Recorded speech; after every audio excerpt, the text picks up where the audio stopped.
Welcome to the presentation of a lecture from Gnostic Radio, a free public service from Telema Press. Gnostic Radio broadcasts free lectures from the Gnostic tradition of Samael Aun Weor. Each lecture explores another aspect of this timeless and sacred knowledge. Many of these lectures are supported by additional materials available on our website. Each Saturday, Gnostic Radio broadcasts live. The live lecture is accompanied by an anonymous chat session, allowing listeners to read additional explanations related to the lecture and providing an opportunity to ask questions of the speaker.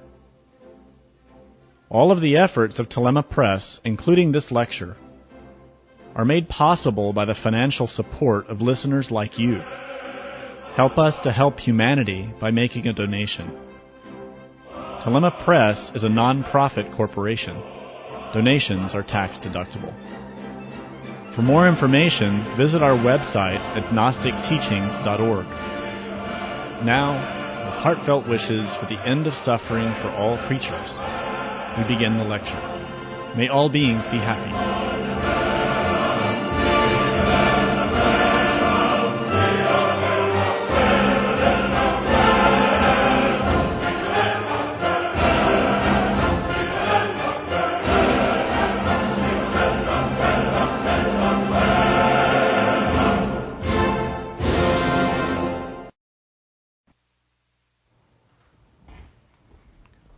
Today, we are going to delve within the mysteries of the sign of Cancer, the constellation of Cancer, related with our sequence of lectures of esoteric astrology.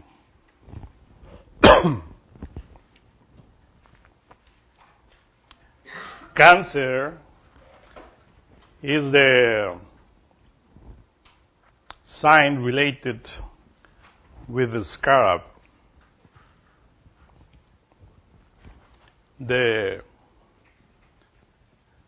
famous symbol of the soul among the Egyptians. Commonly, you find the symbol of the crab within that sign, which is also, we will say, an insect from the sea. Insects characterize themselves because they don't have a skeleton, but that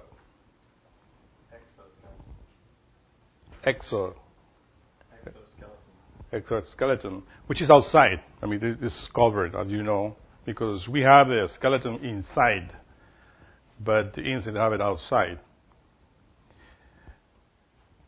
And it is a sign governed by the moon, related with the thymus gland.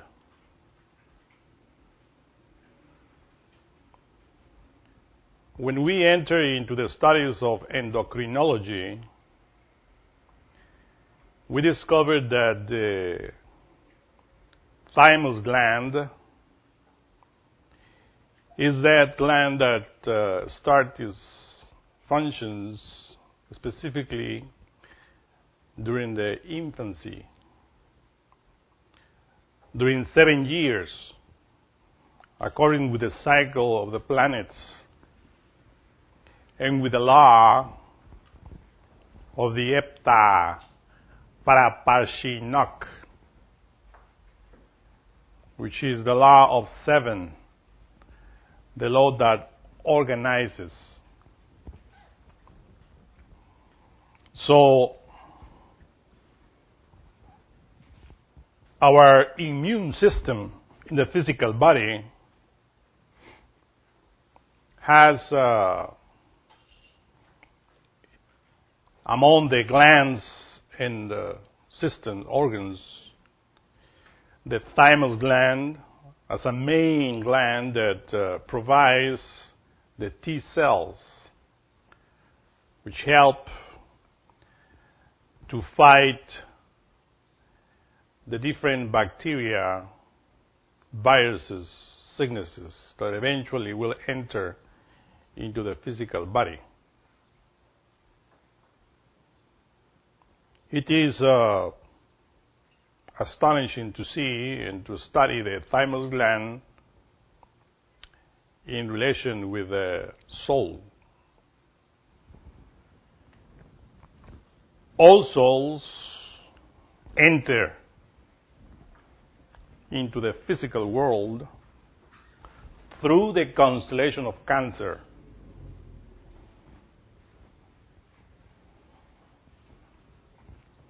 Because if we study Kabbalah, we discover that Yesod, the ninth sphere, is governed by the moon. It is related with the waters, with the ethereal world, or what we call the ethereal body. When we study the human being, we discover that the true human being has 7 bodies. The second, counting these bodies from the bottom, is the vital body, called ethereal body, which is represented in the tree of life by the Sephirah Yesod. And Malkut is the physical body. Of course, we know that the tree of life is related with the macrocosmos and the microcosmos. Malkut will be the earth in the macrocosmos, and Yesod will be the moon. So behold here why we state that everybody enters through the constellation of Cancer into the physical body, whatever our sign of birth will be. Because firstly, the soul has to pass through Yesod and then to enter into the physical body. That's why the thymus gland is that very important gland that in the childhood enters into activity in order to provide to the physical body of that newborn the necessary defenses for his future life, physical life.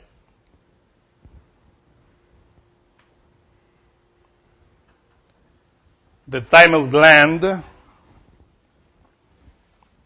related with the moon, bring us into our mind the soul, which is submitted to the mechanicity of nature. Within us, we have that scarab, which is the symbol of the soul, the Buddhata, that the former speaker described and explained in the former lecture with many details. That Buddhata, that essence, which is part of the monad of the spirit, is represented by that scarab, the Egyptian scarab. When we see that scarab,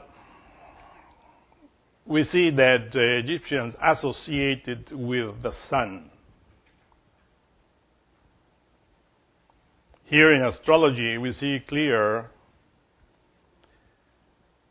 that the scarab associated with the sun is precisely that soul that enters into the body and which begins its functionings in the physical body with these two glands. Because the thymus gland is precisely above, behind the heart, between the lungs. The hormones, the energies of the thymus gland work in relation with the sexual glands during childhood. It is known that the thymus gland helps or works on the development of the sexual glands in both sexes. When we study the thymus gland in women, we see that this gland is associated, related with the mammary glands.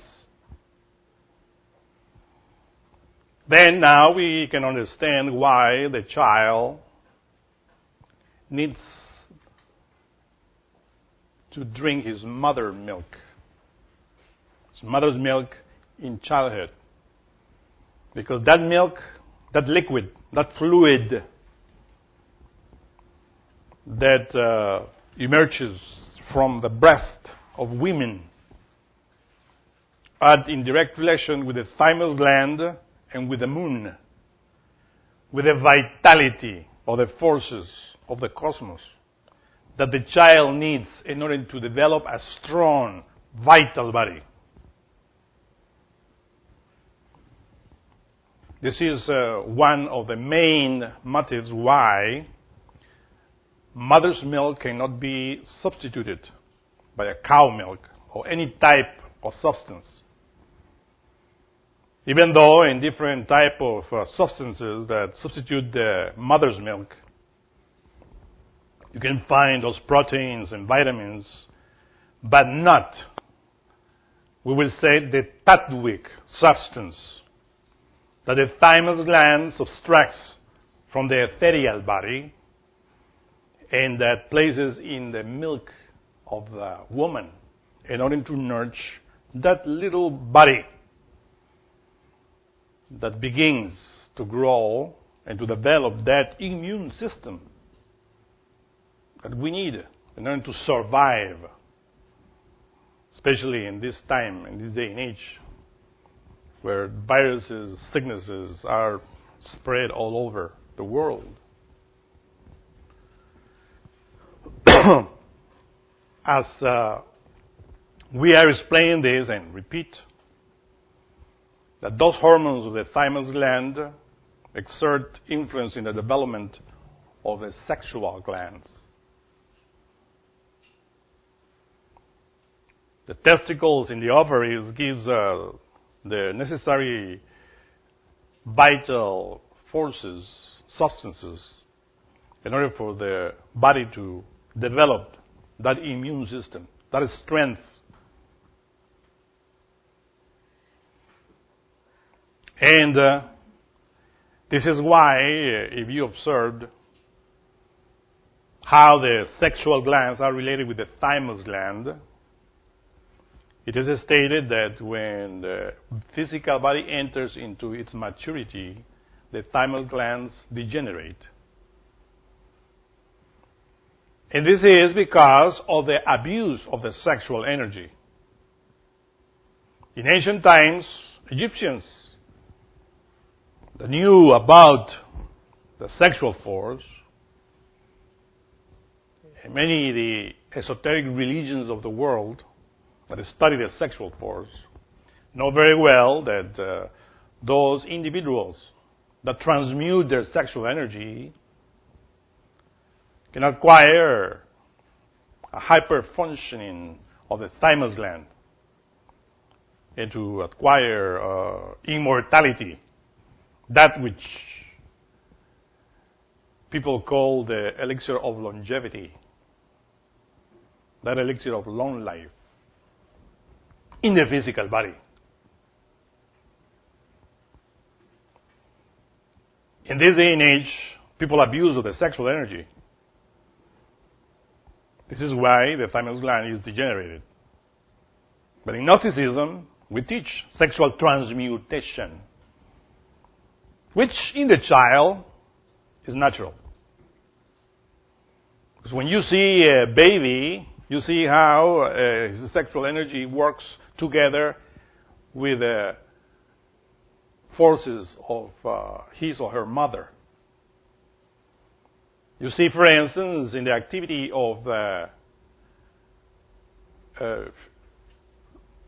mother feeding her baby, a sexual activity related with love. Remember that the thymus gland is above the heart. When the mother is giving her milk to her child, is really feeding not only the physical body, but his soul and beyond. That love that the mother feels in her heart, associated with the thymus gland and with her breast, really gives a lot. Not only in the physical body, but in the internal soul as moral principles, vital principles that the macrocosmos places through the moon, through that milk, into the soul of that baby. That scarab, especially that soul that we are talking here, is just a symbol of the soul. And why the scarab associated with the soul, or the immortality of the soul? Because in the beginning, when we enter into this planetary body, we are associated with the mechanical laws of nature. And the soul is associated with what we call the tritocosmos. The tritocosmos, the very tiny cosmos, in which the soul can develop. When we talk about the tritocosmos, most of the time we associate that with the hell, with the infernos, with the inferior dimensions of nature. But that tiny cosmos in this other aspect related with insects. Because when we study the tritocosmos, we study that it's associated with hell and with insects. And then we discover why in ancient times many religions were associated certain insects with the soul. The soul that is entangled in the mechanicity of nature and that eventually should leave that mechanicity in order to enter into the superior worlds. We will say, in order to become a microcosmos, a human being that will enter into the superior cosmoses. But before we do that, we are submitted to that mechanicity of the trito, which is below or behind the mesocosmos, which is the planet Earth. You see, for instance, that in childhood, everybody likes to hear about fairy tales. All children like to hear that. It is due to the fact that when we are at that age, all the chakras that people in this present time are trying to develop in order to see the ultra of nature are naturally developed in any newborn. Any newborn is clairvoyant, clairaudient, and sees beyond this three-dimensional world. The activity of the 7 chakras in the scarab and that embryo of soul with a new body is something very normal. Unfortunately, from the 0 to the 7 years in childhood, that scarab, that embryo of soul,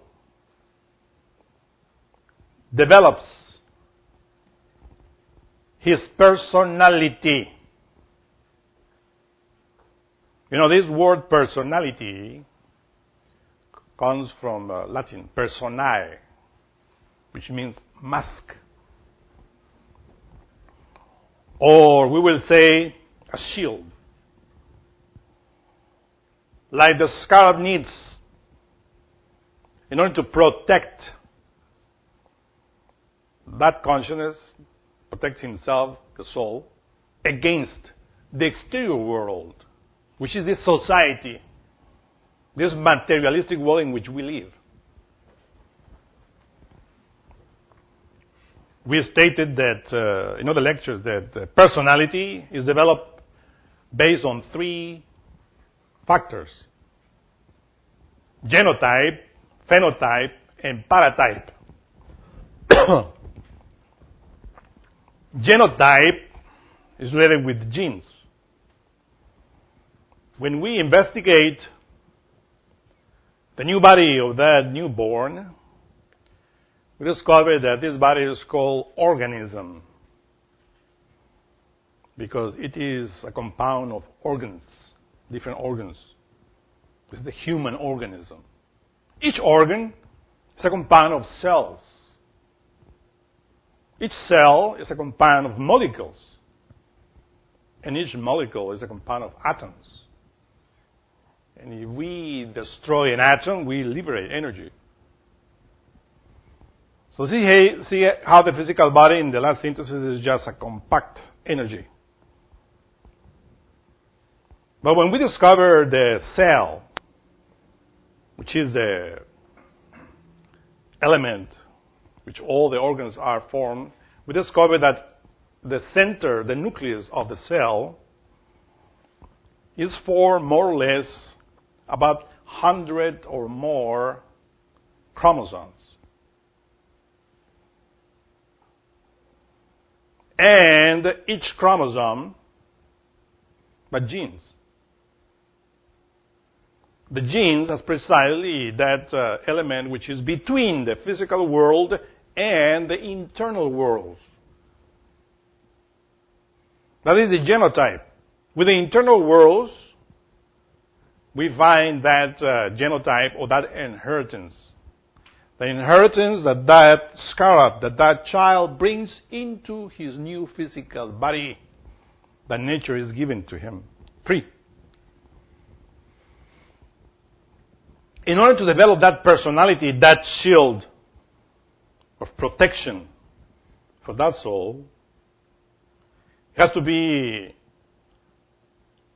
in accordance with the law of karma.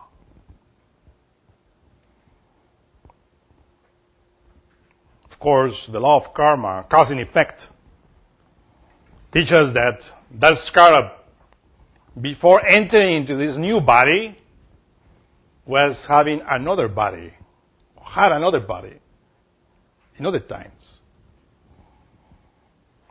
When I say this, it comes into my mind that insect called cicada, which in summer, in the tropical, I don't know in here also in this area, but that cicada emits a chirping sound continuously during summertime. Chirp, like, not like a cricket, but more fine, more sharp. There exists the belief among people, the belief, that when this insect finishes his chirping, it's because it exploded and dies. But this is not true. What happened is that because of this sound, this vibration, the insect is creating a new body within that body. And the chirping and chirping and chirping of that sound is opening his back, the back of that insect until completely open and a new body is emerging from that carcass. It's like similar with like the snake does. So that insect is immortal. When people find the old carcass, they say, "Oh, it died, exploded," but they don't know that a new body emerged from that and just left the carcass there, the skin. And that's why this activity of this scarab is precisely with the ancient Egyptians. So, in order to symbolize the soul, like when the soul leaves the old body, creates a new one, and start doing the same thing, chirping again, in a new one, and again, and again, and again.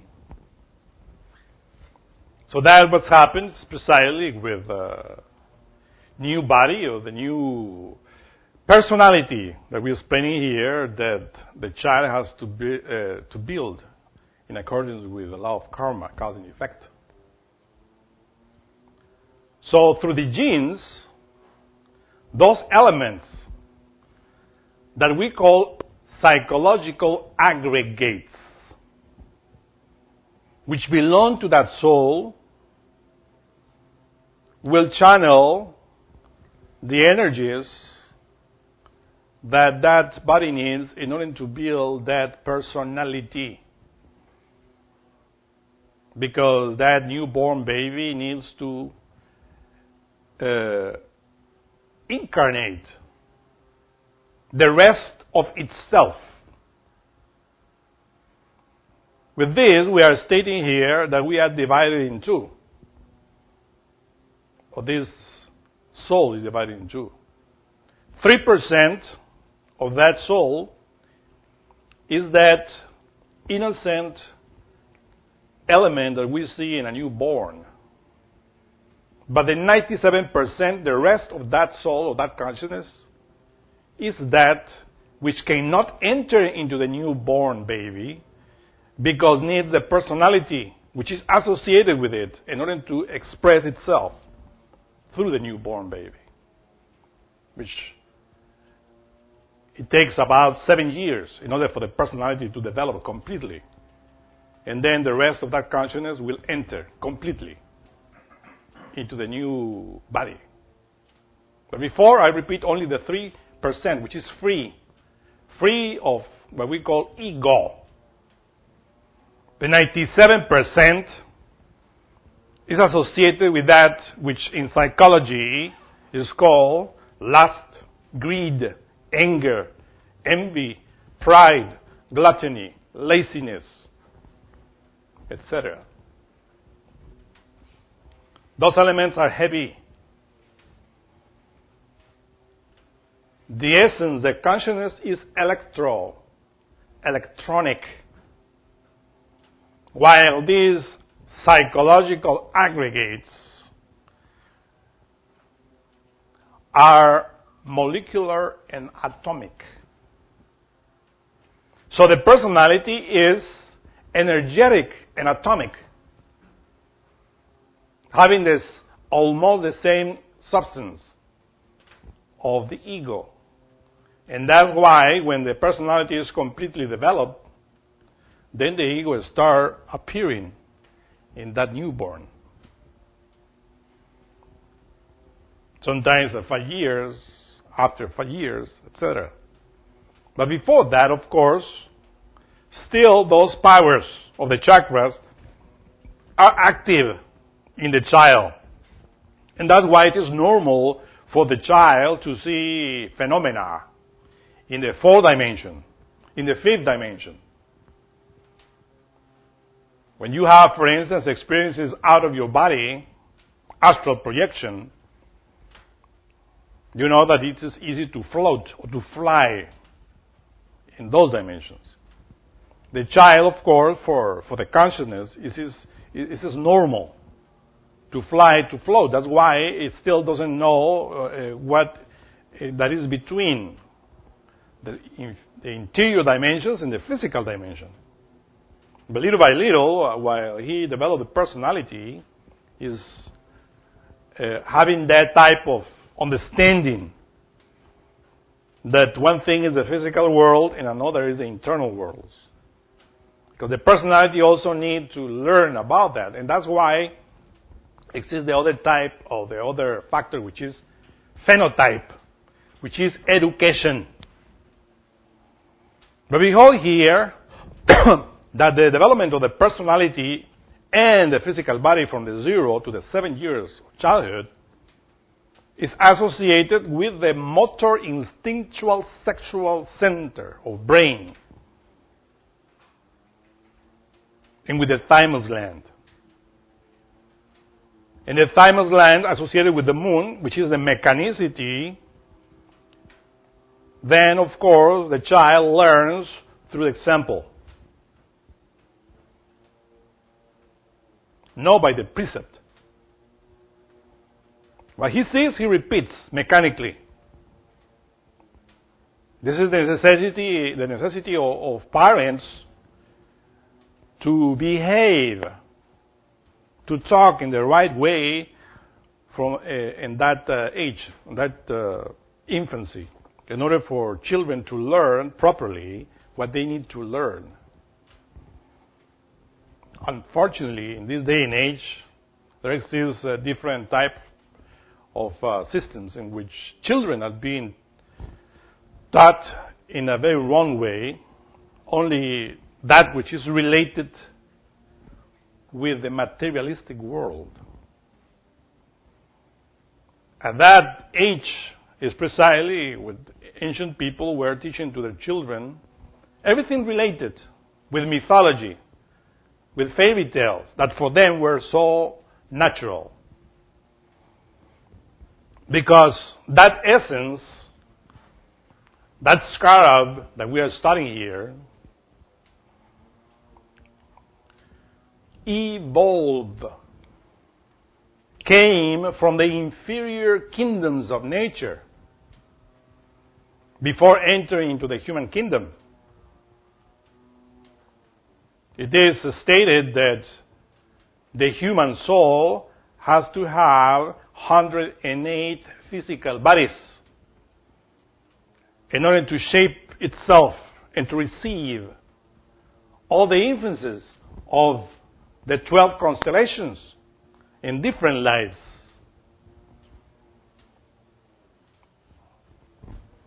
We have above Malkut, according to the tree of life, 9 Sephirot, 9 heavens. If you multiply those 9 heavens by the 12 constellations that we always enter in different lives, and then we have the sum of 108 lives that we need in order to get around it, in order to form ourselves, to shape, to have the elements that we need in order to create the microcosmos. But before entering into the human kingdom, that embryo of soul was evolving in the animal kingdom, was having animal bodies. And before, in the plant kingdom, that soul was having physical bodies of plants, or creating, according with the laws of nature, bodies of plants. And before that, in the mineral kingdom. So this is how evolution has to be studied. Not only associated with the physical world, but also with the mind and with the spirit. Because we are talking here about only about the soul. But that soul has to create those vehicles, or that mind, we will say, that is indispensable for us to have, or for that soul to have. Because in the kingdoms of nature, you only see the physical matter. You see minerals, you see plants, you see animals, you see people. But in the interior dimensions of people, you find mind, emotions. You know very well that you have mind and emotion. When you enter and clairvoyantly study that mind and emotion, you discover there are protoplasmic bodies. Or we will call it lunar bodies, that nature gives in order for you to express in other dimensions. Because the physical body is not enough. Physical body only serves us in order to act in this three-dimensional world. But when the physical body dies, because you know there is a law here that everything that grows and gets matured and gives his fruits eventually dies. Plants die, animals die, we die, minerals also die. So after death, we have to exist as souls with certain vehicles in order to be in this nature. And that's precisely what we study as the protoplasmic bodies, which are lunar bodies related with mind and emotion that any soul in the kingdom possess. The difference is that when we enter into this human kingdom, the mind acquires intellect. We are at the top, at the peak of evolution. But in the mineral kingdom, of course, those protoplasmic bodies are very, we will say, primitive. Not fully developed, like we have it already, fully developed. And those protoplasmic bodies is a gift also, which the moon gives. As we are explaining here in relation with the skara, the zikara. So when we lose the physical body, we enter into the interior dimensions of nature, and we exist there. Those interior dimensions is what people call the dimension of dreams, where people want to go there with astral projection. When we astrally project into those dimensions, we go with our protoplasmic bodies, or with the astral body, but that's another thing. We're talking here, there's only the mechanical bodies that anybody has. So, in the fourth dimension, which is precisely Yesod, because the fourth dimension is time as a dimensional aspect. In that dimension is where we find the ethereal world, or what the Bible calls Eden. Eden is not a physical garden that existed in ancient times, as people think. Eden itself is a fourth dimension that still exists, is there. When you were children, you remember that your dreams were more vivid. It is because we were entering into those dimensions while the physical body was sleeping, naturally. I myself remember very well how I entered into Eden, or into the fourth dimension, into that paradise, while my physical body was sleeping. When my physical body was a baby.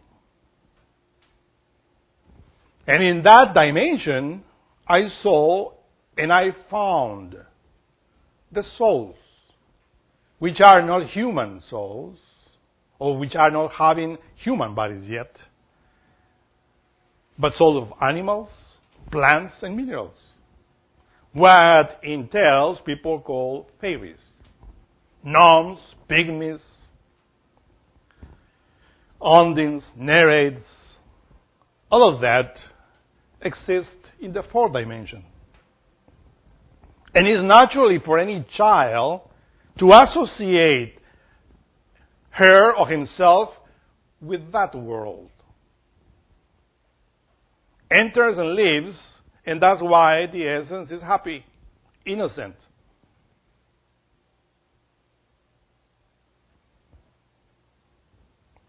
Why don't we see that anymore? Because lust, anger, pride, greed, gluttony, laziness, anger do not belong to the fourth dimension. That belongs to the fifth. That's what we call limbo. Because the ego is molecular and atomic. And the essence is electronic. So the electronic world associates, harmonizes with Yesod. The monad, which we call the spirit, associates with Yesod. And it's a wonderful dimension, which is very clear for any soul at that age. But with the development of personality and the false education that we receive, and the paratype, which is the other factor for the personality, which are the circumstances in which we live, and the different examples that we learn during life, that make of transform that personality in something very materialistic. If you see the personality, the energetic and atomic personality of anybody in this world, is made according to this society. People that think only in making money. Personality that wants money in order to be famous. Personalities in this world that are shaped and formed in kindergarten, colleges, high school, universities, are personalities which are formed in order to confront a society which is materialistic. It is very sad to see, for instance, in the news or in many shows in TV, how materialistic people, atheists that don't believe in God, to take out that from education because they think that that is just utopia. It's something that people imagine that they don't know really because they don't see it. It's due to the fact that the ego doesn't belong to that dimension. The ego, the personality that we have, is associated with klipoth, with the lower dimensions of the tree of life, the infra dimensions, the evolving forces, which are controlled by the moon.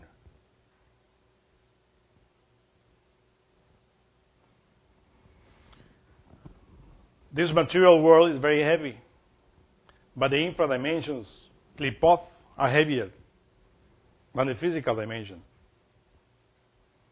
In klipoth, you don't find elementals. You don't find the beauty that you find in Yesod. Little by little, the child mechanically is absorbing the negative influence of the moon. Because in this universe, we have to learn that everything is double, has two polarities, positive and negative. The positive ray of the moon starts working in the thymus gland, in the physical body, in the soul, from the 0 to the 7 years.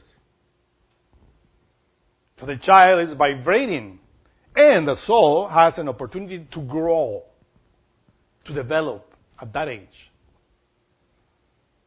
But unfortunately,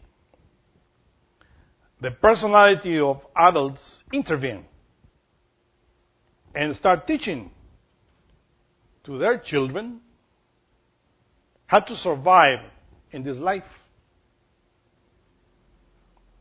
as souls, as beings, we have to resolve or to solve an equation.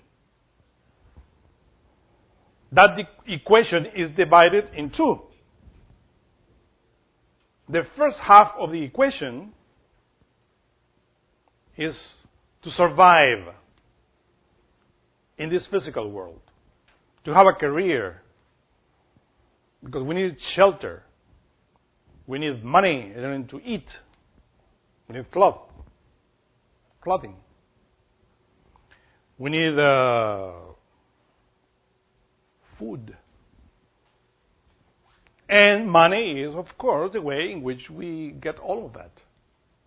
So therefore, that first part of the equation, or the half of that equation, everybody is concerned with that. And we know that it's necessary to have a career in order to survive in this jungle of cement and steel. But nobody cares about the second aspect of that equation, which is related with what we're talking here, the development of the soul in relation with the universe. Because there is a purpose of coming here in this physical world. It's not just to make money or to live like any animal, have children, and then after die. Anybody can do that. Anybody can come here and make a lot of money to be a millionaire. Just it's enough to fight and to concentrate that in order to make money. The people that jump in that. But to make the second equation is the most difficult matter. That is not easy. You can be a billionaire and have nothing about the second equation. You die and you enter the internal worlds and you go to Klipoth. Because you didn't do anything in relation with the second equation, the second aspect of that equation. Those individuals which are concerned with this second aspect of the equation are the ones that enters and develop and recognize that in this life it is necessary, of course, to have a career, to have money, because we need to survive, but we don't identify with it. We know that this is just something that anybody can have if makes the effort of having it. And we start working by developing the soul. But unfortunately, that development of the consciousness of the soul, of the scarab, doesn't come mechanically. It doesn't come because you are listening to this lecture, or because you will listen hundreds of these lectures, or you will read all the books of Gnosis, or you will read all the books of sacred religions. You can memorize that. We observe, for instance, in this day and age, a lot of preachers of different religions that memorize the Bible and repeat chapters and verses very fast, sometimes with periods and semicolons. But when you observe, if they develop the second equation, they have none, zero. Because it has nothing to do with believing in anything. It's something that we have to work within, to exercise.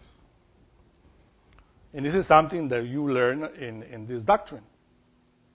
You have to exercise the consciousness. And for that, of course, a previous lecture, we explained that very clear. But the negative aspect of the moon is related with two spheres, which Kabbalah call Lilith and Nahemah. Lilith is the black moon, and Nahemah is related with the white moon. But the mechanicity in which nature utilizes only for its mechanical or her mechanical purposes. At physical, we transform energies. And the internal bodies, the protoplasmic bodies that nature gives us free, also serve as nature as channelers of forces that it needs in order to survive, in order for the planet to be alive. In nature, if some physical bodies died, whether they are plants, animals, or humans, it doesn't matter. It creates new ones in order to keep with that mechanicity. Now, what people in this day and age screams and wonders, how come a hurricane kills this, a tsunami kills, or thousands and thousands of people? And why nature is doing that? Because nature is nature. It's a mechanicity. To have thousands of human bodies in this area or in the other area, it doesn't matter. Because matter transforms into energy, energy into matter. Nothing is destroyed. The soul is immortal. But the bodies, because they destroy, new bodies can be acquired. But the spheres of Qliphoth are governed by two great spheres, which is Lilith and Nahema, lunar forces, in which people are identified with the mechanicity of nature. It is stated that the people from Lilith abuse of their sexual organs, commit sexual abuse, homosexuality, lesbianism, incest, and all of those degenerations in relation with sex belong to Lilith, the black moon. Those people, of course, atrophy their thymus glands completely. The other sphere of Nahema, adultery, prostitution, is very common.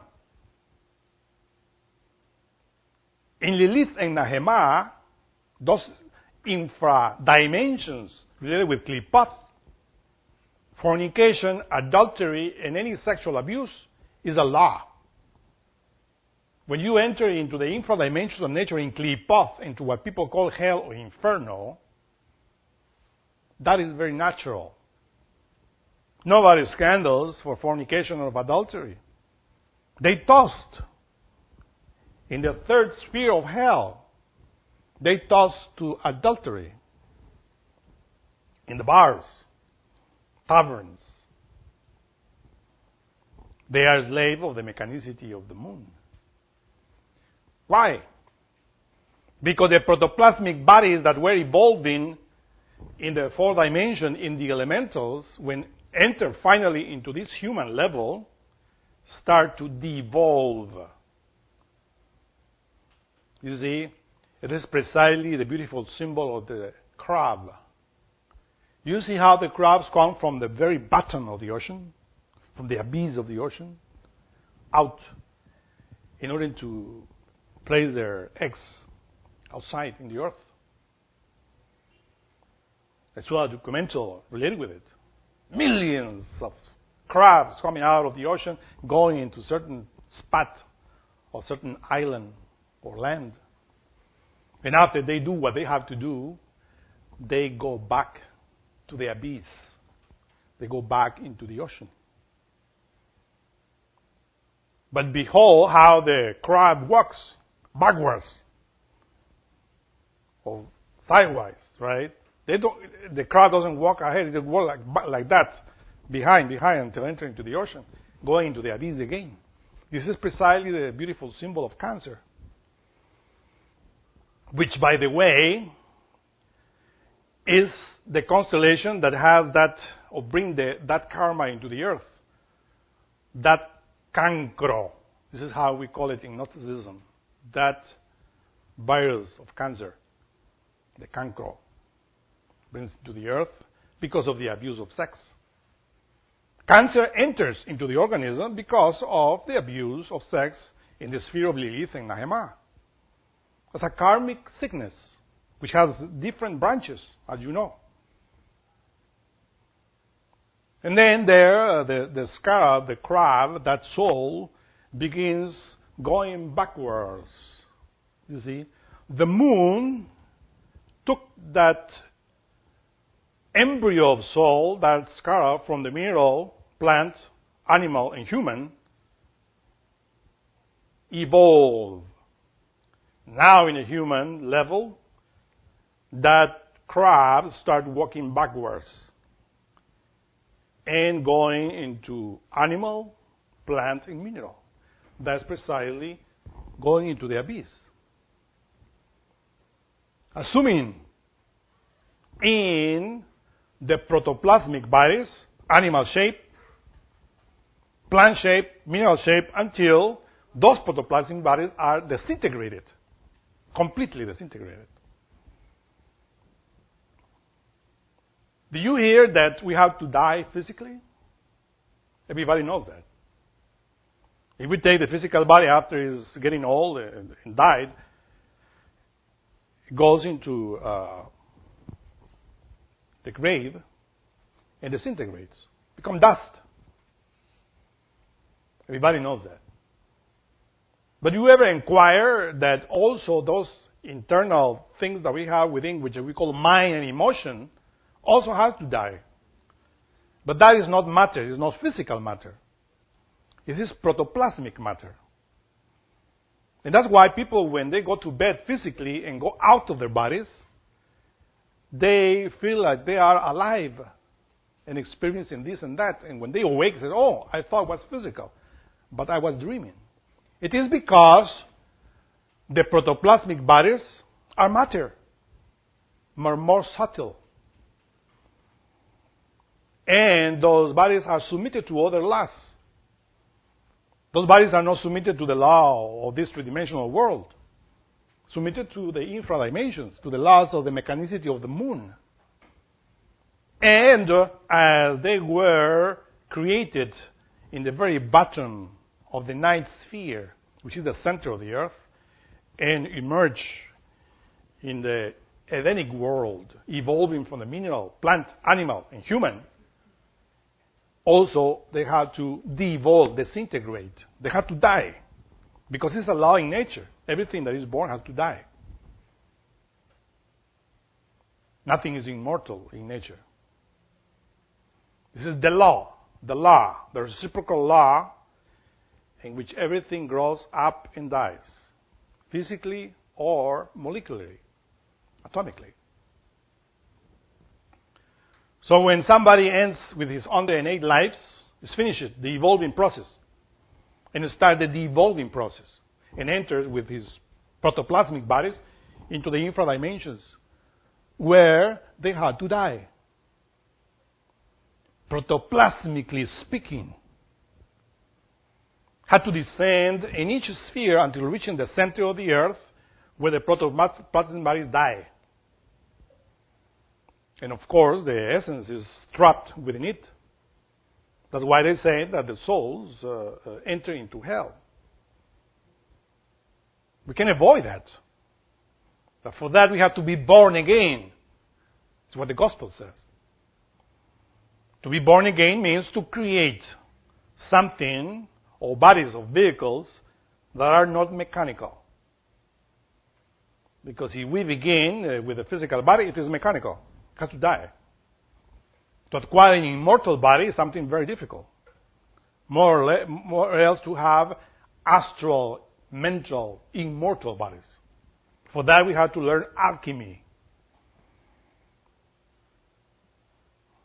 But that is a matter of another lecture. I want just to emphasize in this mechanicity. And with the protoplasmatic or protoplasmic bodies, eventually disintegrate. And this is what in the book of Revelation, this great prophet called the second death. People wonder what the second death. The second death is the annihilation, the disintegration. The death of the protoplasmic bodies, which are mind and emotion.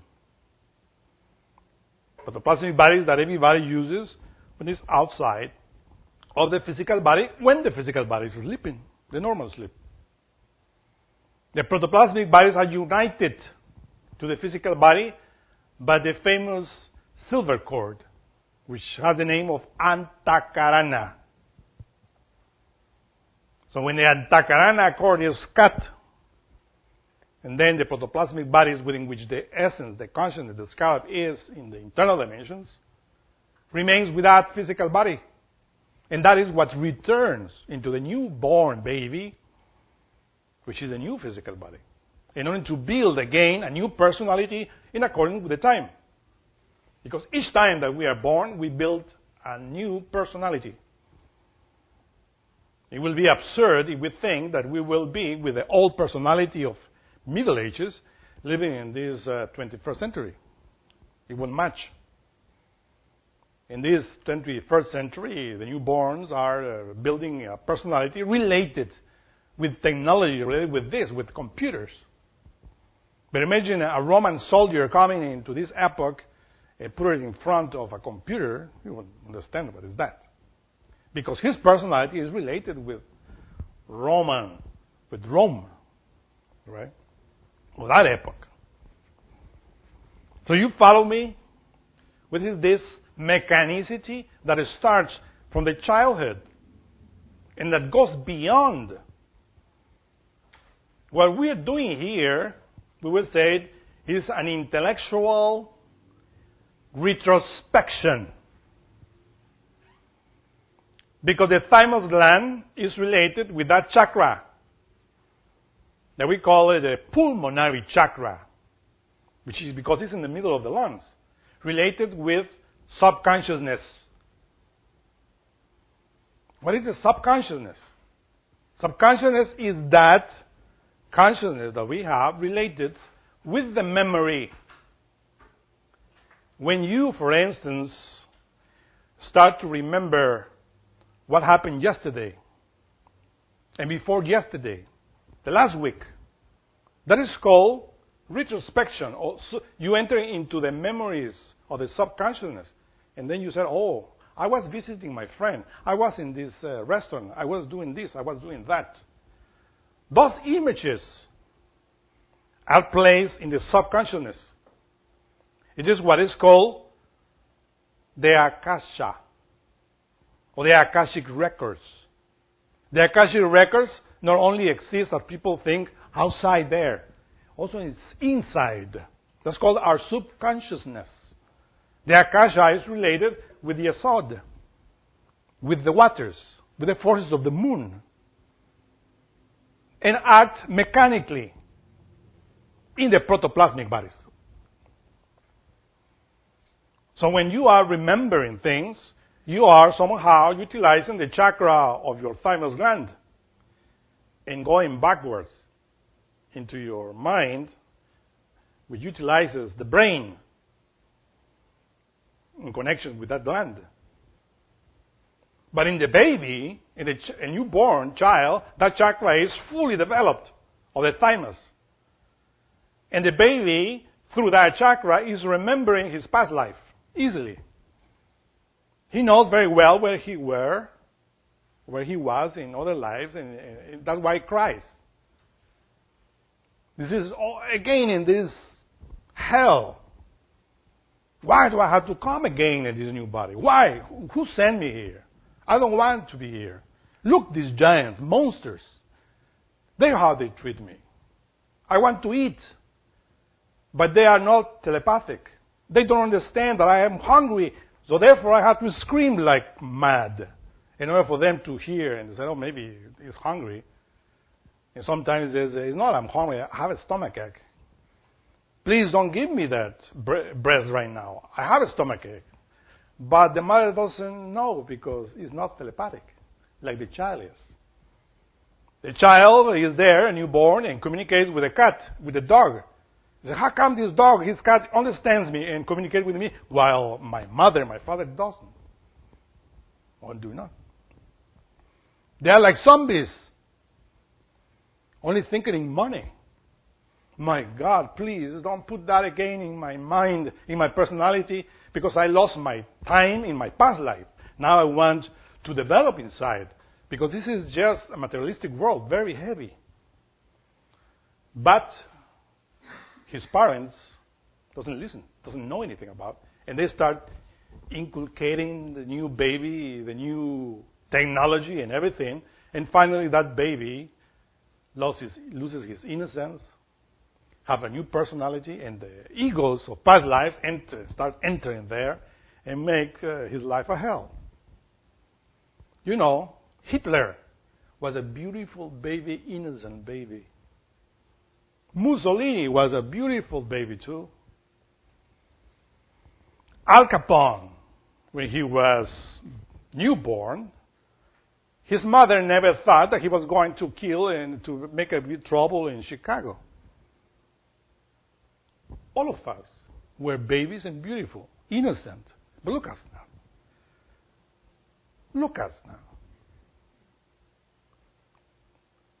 We are really demons, devils, very evil. We can kill. Those people that crashed the aeroplane in the Twin Towers, they were also innocent children when they were babies. Nobody thought when they were sowing that they were going to do that foolishness. But they did. When we see children, you know, in the streets of any religion, of any race, of any color, we see how innocent they are. And we really admire them. But then we start analyzing and says, my goodness, these children will lose their innocence because of this stupidity of this society. And we'll have enemies, hatred, and all of that. We have this, and we'll be, again, members of this web in which we are.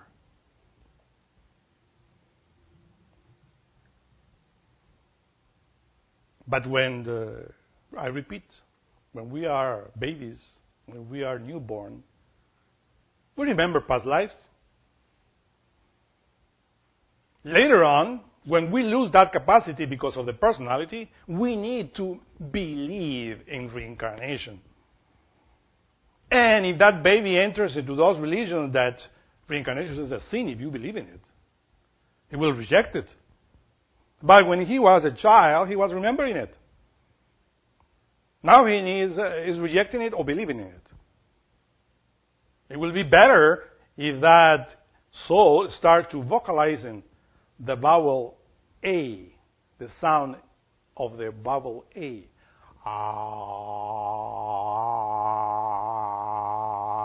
If you pronounce that sound and concentrate the thymus gland, you see how it vibrates. Ah. And it's the first sound that any baby does. Ah, ah, ah. Associated with the waters of sexuality, which is the M, the mare, the mar, the sea. Ma. This is what the baby does. Ma, ma, ma, and crying. The first syllable. Ma, ma. O, pa, pa. The P is forcing into the A, the chakra, to spin. You know? That's why the children pronounce those first syllables. Ma, ma, pa, pa, and all is A, the ah. And that develops in association with the thymus gland, the pituitary gland, clairvoyance, which means that the memories of the subconsciousness start coming into us. So the newborn baby is remembering all of that. Not because he's reading a book or because the mother or the father is telling something. No. You're just seeing the images and remembering through images as you remember through images what you did yesterday. If I ask you, where were you yesterday? You will concentrate and see images in your subconsciousness. You say, I was here, I was there. Same the baby. He remembers through images in the subconsciousness. And that's why he cries. Because he remembers the past life was very bitter. But when he goes into those ages when he was a child, he smiles and is happy. And goes far beyond in other reincarnations. And that's why when you develop the chakra of the lungs, the thymus gland, you don't need to believe in reincarnation. You don't need to read books about reincarnation. You just remember. Naturally, like the baby remembers. But for that, you have to conquer the lost infancy. You have to become like a baby. It is coming into my mind, Jesus of Nazareth. In order to enter into the kingdom of heaven, you have to be like children. Not like disgusting adults that only have in their mind lustful things, greed, all of that. A child is not thinking in that. A child only wants to play and to enjoy nature. We lost that. We have to reconquer that. And then you will see that the fourth dimension, other dimensions, and those creatures that the ignoramuses laugh about are real, exist, as we exist when we are out of the body while the physical body sleeps. And then that retrospection, the chakra of the thymus gland, sends us back into the subconsciousness. And then we remember all our past.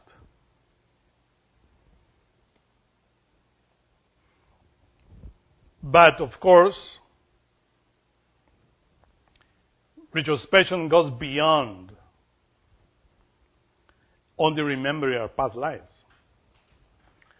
As subconsciousness exists in each one of us, subconsciousness also exists in Mother Nature. All the events of ancient races, countries that existed in the past, exist as images in the subconsciousness of nature, or what we call the Akashic records in the fourth dimension. They vibrate, those images. We can go there and to investigate the life of any personage that we want to investigate. And then we will need to read any book in order to know how this being or how this person was when he was alive in that physical body. That is what the chakra of thymus will give us. Because nature registers automatically everything in the past within the fourth dimension. That is the powers of the moon. When we go beyond this physical world, then we go and inquire and discover within the Akashic record, the subconscious of nature, that before this root race was created, after the universal flood, another race existed, which people call Atlantis. And that is recorded in the Akashic records of nature, in the images of the subconscious of nature. We don't need to go into the internet or to discuss or to have an argument there in a forum about Atlantis. We just go into the fourth dimension with that chakra of the thymus active, and we see how Atlantis was. And before that, beyond that, then we go and we know that Atlantis is now the first root race that existed in that continent. Because the face of the earth changes periodically as we change. Because if we see, for instance, our physical body right now, it is big. It's an adult body.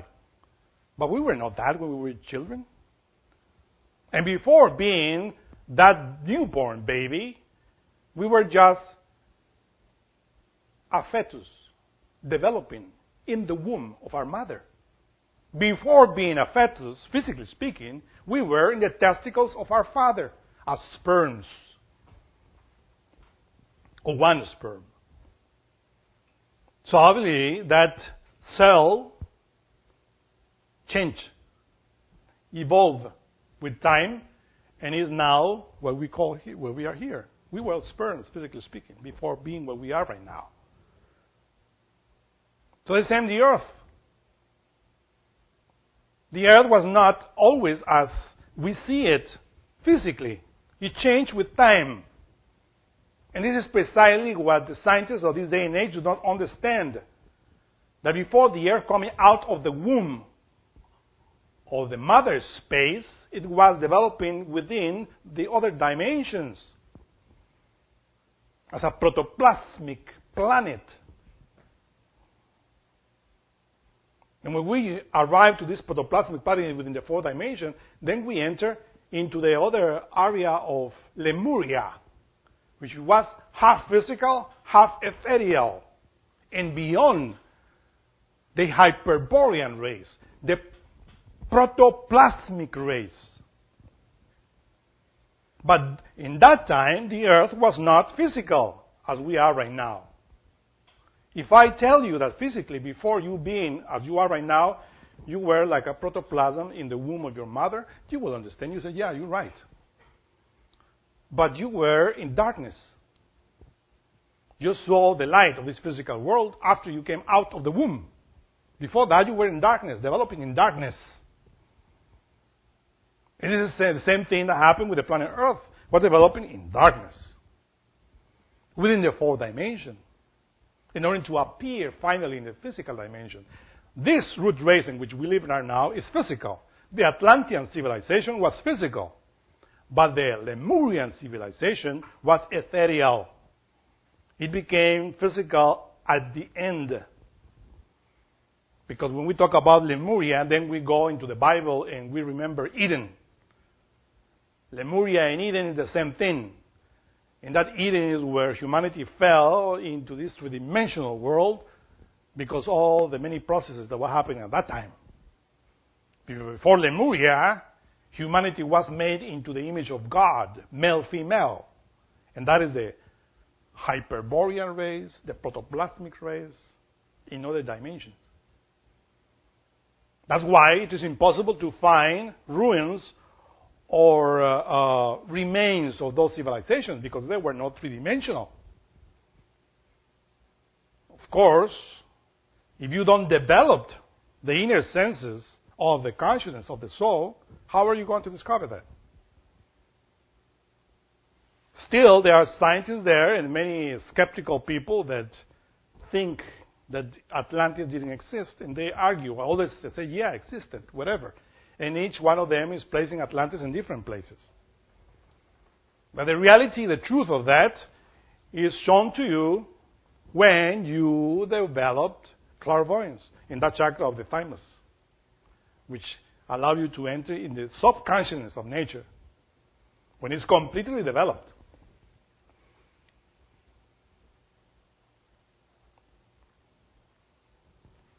Of course, going beyond the beginning of the creation of this planet, we enter really then into the mysteries of the moon, into the mysteries of Cancer. Because the moon that is reflecting the solar light within the night was a planet in the previous cosmic day that was alive. Later on in time, or in the future, the scientists will discover certain ruins in the moon that will show them that that satellite had life before. Of course, now it's a dead planet. All the life of the moon reincarnated in this planet Earth. You see how this wisdom of the constellation of Cancer goes? By retrospecting in time, you can go even beyond in the macrocosmos. That's the power that any true human being has. You can remember that in even the creation of this solar system, because everything is recorded in the space. Everything that happens in the space leaves always an image that vibrates and that records those events. So in the past cosmic day, the moon was a planet like this. and that had many civilizations, humanity. And there were also people that were struggling, like we are struggling here, in order to develop the consciousness and the spirit. But most of the people of the moon, they just were not concerned with this, so they just devolved in the infradimensions of that planet at that time. But at that time, in the past cosmic day, in esotericism, we say that there was one being that was struggling in order to perfect himself. And he finally came and became the highest initiate of that past cosmic day.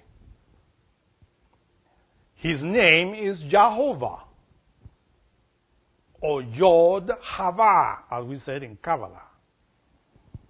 This being particularly controls the forces of all the moons, not only our moon, all the moons of the solar system. And lives in Eden, lives in the fourth dimension.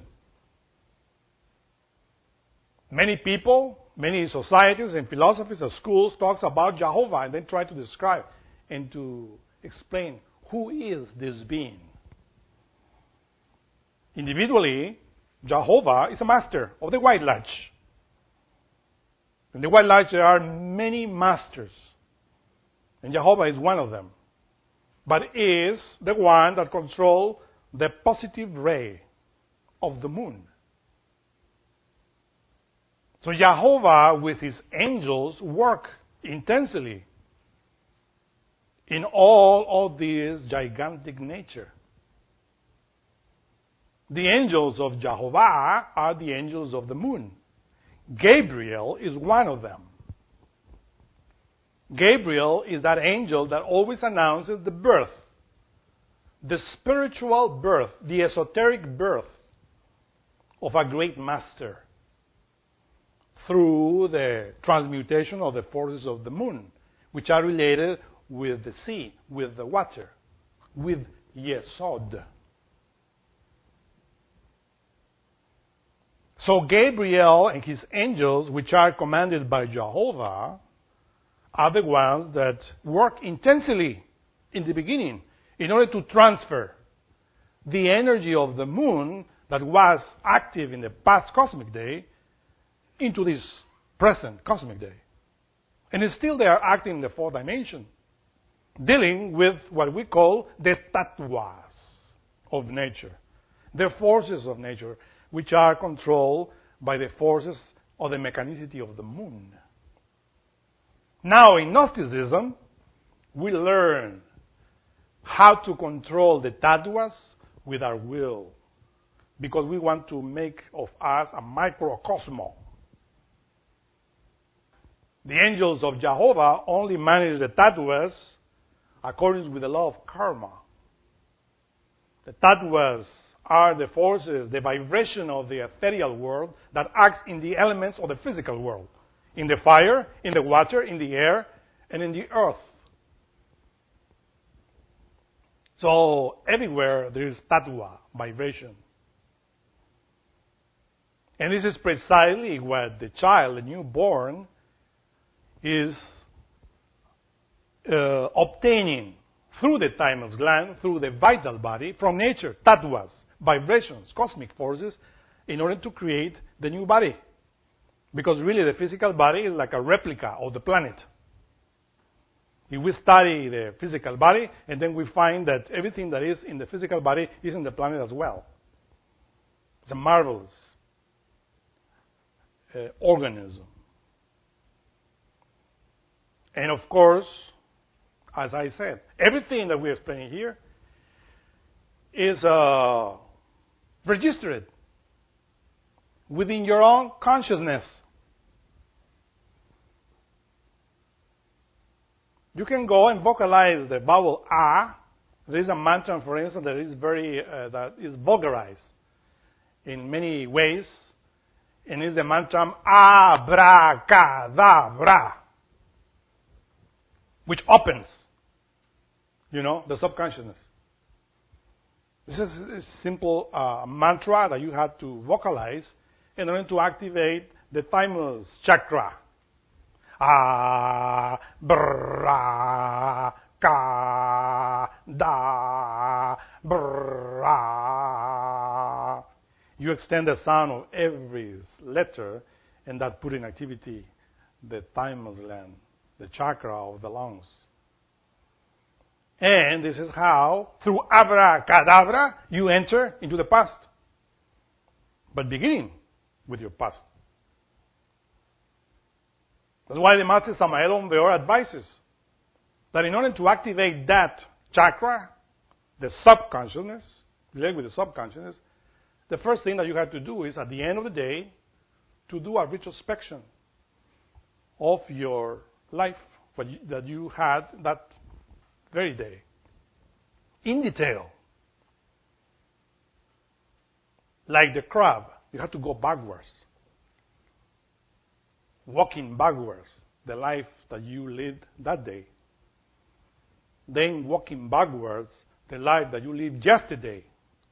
Walking backwards in your memory with images, the life that you had the last week, the previous week, the last month, the previous month, the last year, the previous year. And likewise, until reaching your childhood. But it will be very difficult to reach that date, that age of childhood, because from 0 to 7 is the essence, the pure essence, vibrating there. But from after 7 ahead, the ego is acting there. And when you're doing that retrospection, you are doing it with your ego, because your ego is there inside of you. And that's why it is necessary to combine the retrospective exercise with the annihilation of the ego, with meditation, with the techniques that we teach here. Then, you will be assisted by the angels of the moon. Then you will discover what is to be born again. That is to apply the forces of Jehovah, the Holy Spirit, in the right way. Because Jehovah represents the forces of the Holy Spirit in the sexual glands, in Yesod. And this is how you understand why Jehovah gave the commandment in Genesis from the fruit of the tree of good and evil you shall not eat, because the day that you eat from it, you will die. It's not related with a physical tree. It's related with the sexual forces of Yesod, the sexual energies that Jehovah works and managed in the whole planet, in the mineral kingdom, plant kingdom, animal and human kingdom. And that's why those that abuse of that force enter into the kingdoms, inferior kingdoms of Nahemah and Lilith, which are completely the opposite of Jehovah. There is a demon that is the completely opposite of Jehovah, or we said of Yod-Hava. And his name is Hava Yod. You see, backwards. Or Hava Yod, they say. Because Jehovah in Kabbalah is pronounced Yod-Hava or Yod-Hava. But the contrary is Hava Yod. And Hava Yod is a fornicator, is a demon of the lunar spheres that teaches Black Tantra. And Lilith and Nahemah are related with the moon, with the forces of fornication that sinks the soul into Klipath, where fornication and adultery is a law. Those laws are surfacing in the planet Earth in this day and age.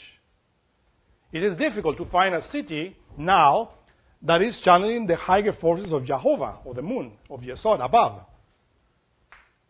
In this city of New York, or any city of the planet right now, the forces of Lilith and Nahemah are surfacing. And adultery, fornication, homosexuality, lesbianism is a law. They want to establish in the whole planet. to surface the whole klipot, the whole hell, in the physical world. Unfortunately, that is what is happening in our beloved planet.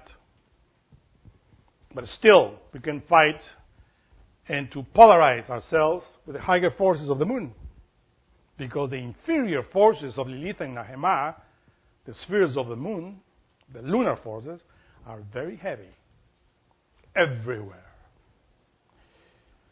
Do you have questions?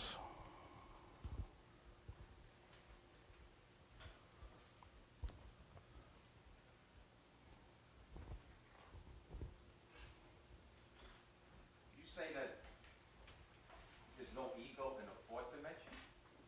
No. Is that the dream stage? No. The dream state happens in the fifth dimension, which is called the astral world. Even though the fourth dimension has, of course, inferior and superior aspects. We are talking here about the superior aspects of the fourth dimension, which people call Eden. And that Eden of fourth dimension is where you find the paradise, where you find a humanity which is not like this. People think that this humanity in the three-dimensional world is the only humanity that exists in this planet. But they are wrong. There is another humanity that exists in this planet, but it doesn't exist in the three-dimensional world. It exists in the world of Yesod, in the fourth dimension. What people call the Jinn lands, or the enchanted lands of Avalon. The promised land is the fourth dimension that the Bible talks about. That promised land where only milk and honey is poured. Milk, the symbol of the moon, is that force of the moon.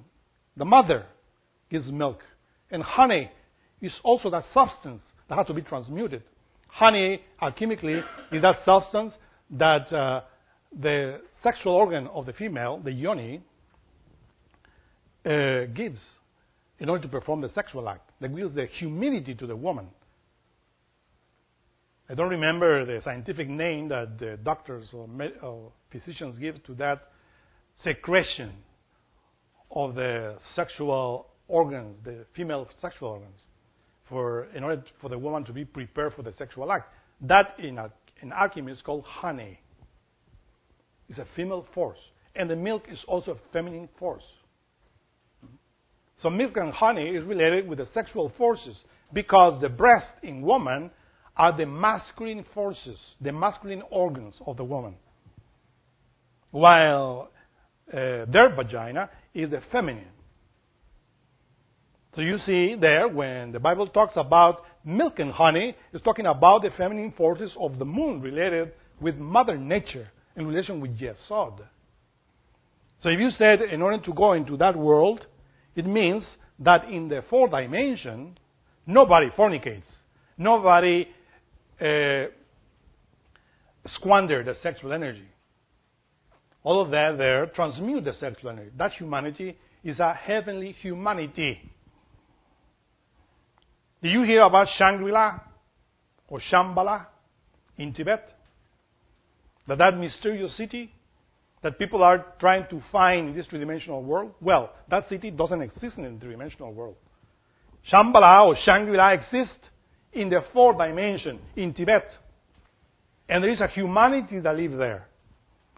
And that humanity enjoy the elixir of longevity because they are not fornicators. They are masters, all of them. They exist in that dimension. There are many cities, not only in Tibet, here in America, that are within the fourth dimension where that humanity lives. They have powers. And they have cosmic ships, which are fueled with solar light. No gasoline, because that's stupid. That pollutes the atmosphere, destroys the life. You know that. So Jinn state is fourth dimension? We will say that the humanity in the fourth dimension lives in the Jinn state. Yeah, they are in Jinn state normally. Of course, we in this school teach how can we enter into the fourth dimension in gene state to put the physical body into gene state. And that's, of course, possible when we take advantage of the slumber state in combination with certain mantras and invoking certain beings that exist in that dimension and they are immortal already. There are many lands in gene state, for instance, in India. Great masters there.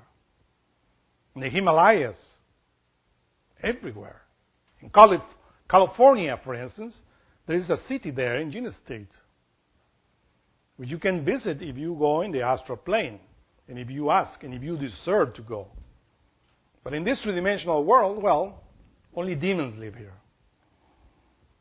We are called Hanasmusen, double polarity. Only people which are Hanasmusen with ego alive live in the three-dimensional world. People that have no ego live in the fourth dimension, the promised land.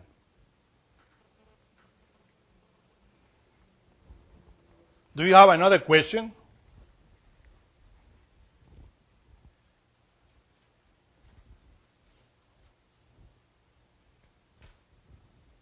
What are some exercises that we can do to transmute the sexual energy? Is meditation, simple meditation, one of them? In order to transmute the sexual energy, we need to learn the science of pranayama. Prana is energy, yama is respiration. Pranayama exercises teach how to transmute the sexual energy. And knowing that the word, the mantras, help. Certain magical words, or we will say powerful words, mantras, that exercise influence in the sexual organs in order to put them to vibrate, talking about the energy, and to sublimate that sexual energy by breathing exercises. We have to learn how the sexual force in Yesod, the sexual organs, are connected with the nostrils. The nostrils are connected to the testicles or the ovaries through two nervous cords, which are semi-ethereal, semi-physical, and which are represented in the caduceus of Mercury with two serpents. The caduceus above is the brain, and the two serpents represent these two cords. By utilizing these two nervous cords, we transmute, or we transform, we will say, the sexual matter into energy. And as energy, the energy rises through the two cords to the brain, and this is how the energy is transmuted. We have many books, and in the website we have a lot of lectures written there that teach how to perform the pranayama. If we are single, if we are married, we do the same thing in the same way, but sexually connected. And then both wife and husband take advantage of the two polarities of the moon, because when we talk about Jehovah or Yod Hava here, then we apply the symbol of the name to Yesod. Yod is Adam, and Hava is Eve. So Adam and Eve, Yod Hava, are the two polarities. That's why it is written that when Jehovah created the human being, he created male-female, as he is male-female, Yod Hava. Yod is Adam and Hava is Eve. So by transmuting the sexual energy in the sexual contact, both Yod, Adam, and Hava, Eve, create a new creature within each one of them. That creature is not physical, but spiritual. And that's precisely what is called to be born again. Because what is flesh, Anybody can know how to create a physical body. Any animal does it without reading any book. Cat does it, dog does it, horses does it. A horse don't do it, I mean, yeah. Applying the singular with the plural at the same time. But you understand, I'm doing efforts here. So, in the same way, by applying the two polarities of Adam and Eve, we create inside what the Bible calls to be born again. But not by the flesh or by the will of any man, but by the will of God. And that God is the Holy Spirit, the force of Jehovah that you learn to transmute. Yeah? Do soul bodies ever die subject to the laws we spoke about? For example, why do we hear about cases where someone like Jesus or someone else has to recreate them? Recreate him? No. There's a mistake there. Jesus or Samael Onveor didn't recreate it, the astral body. Sometimes certain books are wrongly translated. What happened is that when you are a newborn again, I mean, when you are twice born, it's called in esotericism, somebody that acquires the creation of those internal bodies is called a twice born. Jesus of Nazareth is a twice born. Samael of Beor is a twice born. And any prophet that came into this world is a twice born. Mohammed, Buddha, Krishna are twice born beings, meaning that they utilize the sexual energy as the way that we are explaining here and create it. An astral body, a mental body, and a causal body. Bodies that are not mechanical, that are not submitted to the moon, to the mechanical laws of nature. Because what we explain in this lecture is how those mechanical bodies eventually die and disintegrate, as the physical body does. But in the case when we are born again, we create a spiritual astral body, and a spiritual mental body, and a spiritual causal body. Then, those bodies are immortal because they are solar. They are submitted to other laws, which are beyond the world of Yesod. The astral body, for instance, in the tree of life is related with Hod. The mental body in the tree of life is related with Netzah. And the causal body in the tree of life is related with Tifereth. So when somebody creates those bodies, has the right to be called human being. Before that, is not. For respect, we can call it human being, but it's not. It's certainly just an intellectual mammal or an intellectual animal. This is it.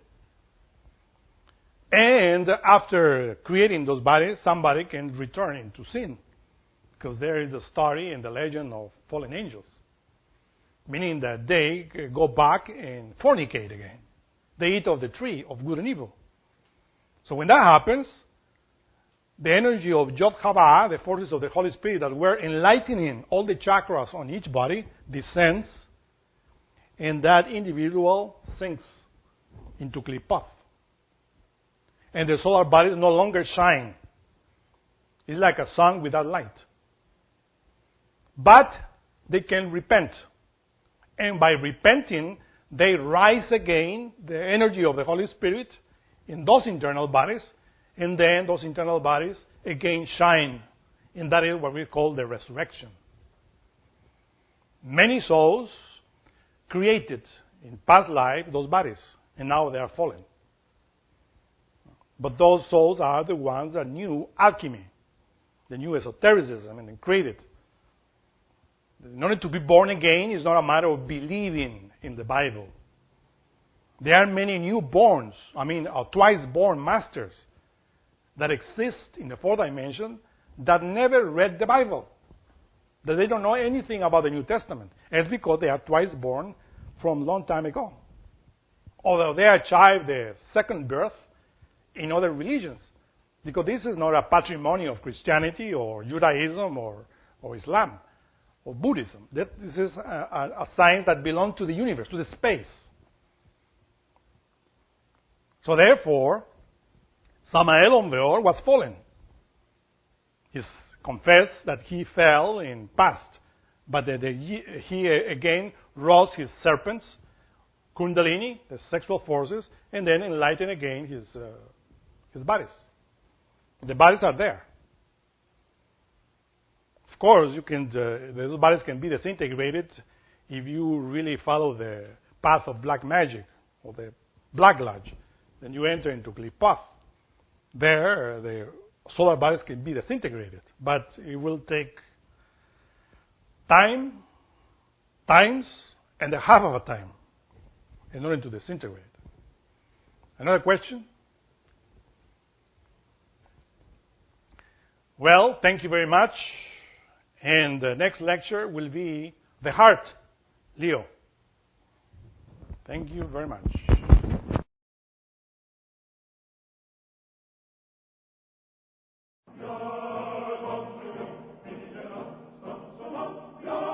Gnostic Radio is made possible through the financial support of listeners like you. To make a tax-deductible donation, visit our website at gnosticteachings.org.